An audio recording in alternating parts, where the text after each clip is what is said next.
staple. This is Phil Johnson. Thank you, Mandy. My name is Phil Johnson. It's nice to have you here at another Wayward Wednesday. If you're ever curious about Wayward Comedy, you can always check us out at waywardcomedy.com or our Facebook. Yeah. So I really like how body positive the little teapot is. You know, short and stout and proud. Like, good for you, little teapot. You know, hashtag love handles. You know, I wish the rest of my kitchenware had that kind of attitude. But the picture is like, hey bro, why don't you just lift with me and the rest of the baseball team? You know, and the French press is like, do you have any comments on why you are so fat? And then the pot started calling the kettle black, and whoa. Simmer down, you know? Put a lid on it. Feels good to tell jokes. You know, when you can't tell jokes, you turn to some dark places. I've noticed a lot of people want to tell jokes on the internet. Like there's this Twitter thing, and they feel like if they tell a joke and shout it out to the void, I'm funny. It never makes any sense to me. The second place they turn, of course, is bumper stickers, which are, funnily enough, a lot like Twitter. You know, you've got limited space, just a few characters, you know, no nuance, and people say, oh yeah, this is where my political opinion should go. Yeah.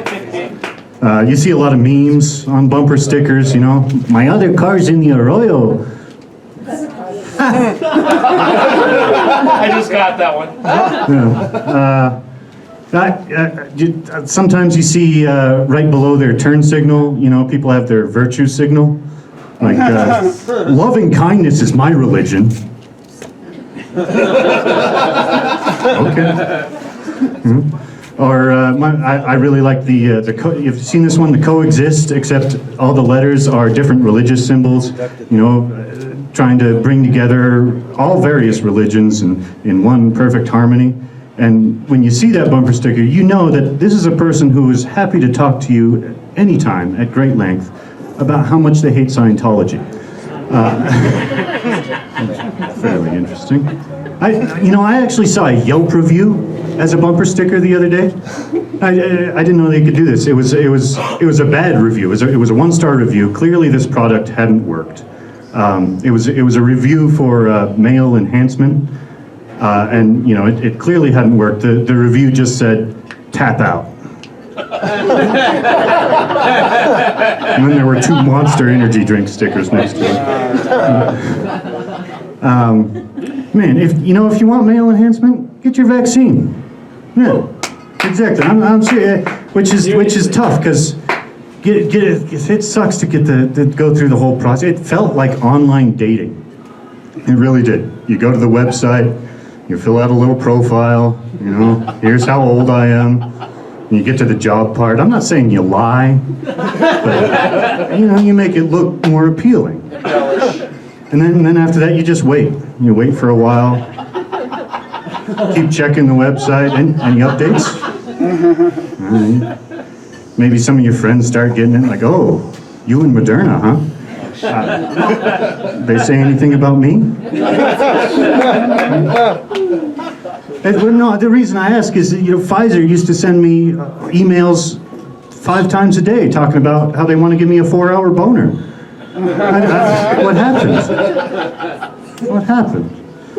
Yeah, and then of course you go through and they got all their different names on there. You got AstraZeneca, like, I mean, is that an old family name, or should I preface this conversation by telling you I'm a double Virgo with an Aries moon? AstraZeneca.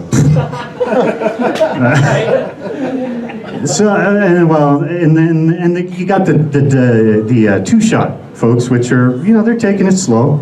Hey, we had fun at that CVS. That was great. We had a good time, but like maybe let's wait 2.5 weeks before we see each other again. Me, I went for Johnson Johnson, JJ. You know, I went for old JJ. You know, yo, bro, let's not make this a thing. It's just kind of like a one and done. You know, it's fine.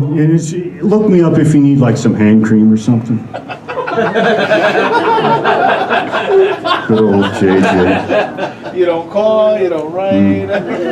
Boy, it is nice to be outside here. The weather's getting warmer.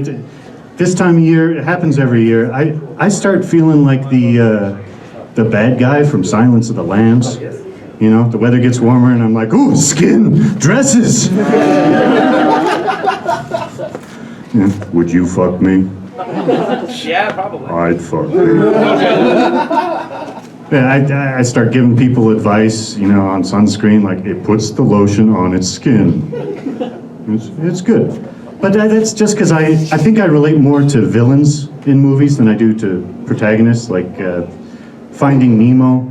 You know, I can't relate to Ellen DeGeneres, but I'm the kind of guy who would have a fish tank.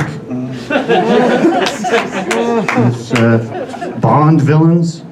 You know, Bond himself, totally unrelatable. He comes in, he's dressed real nice. You know, he has women just throwing themselves at him.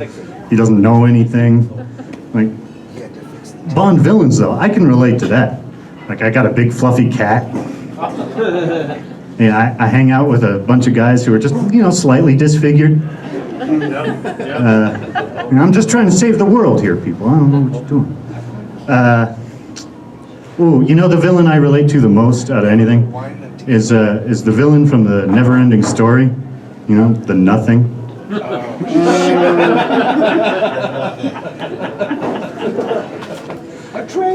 Man, I had somebody come up to me the other day. It was one of these hippies, yeah, and they told me they said, "Hey, you want to save the whales?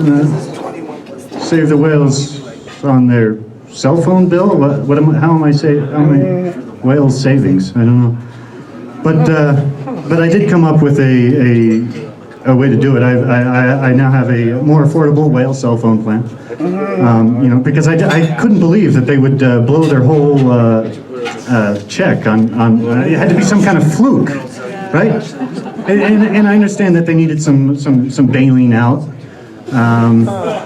You know, and I was looking for some kind of breach of contract because these guys were getting blue about it. You know, so some of them were going gray. And they needed somebody when they're getting humped, you hump back. So I came up with a affordable whale cell phone plan. It's called Mobile Dick. Mobile Dick based, you know, with real Herman operators based right here in Melville. Mobile Dick, where our motto is, call me, Ishmael. Hang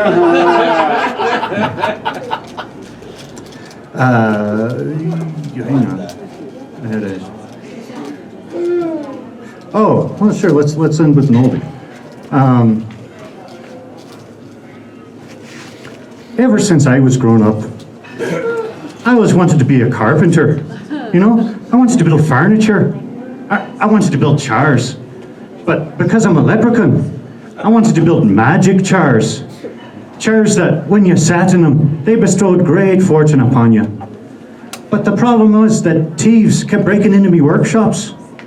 They kept breaking into me workshops and stealing the bits of the chairs that provided the greatest provenance. So instead of chairs, I had more stools. And it just goes to show that them thieves, they were after me like a char arms. All right, folks, I've been Phil Johnson. You've been okay.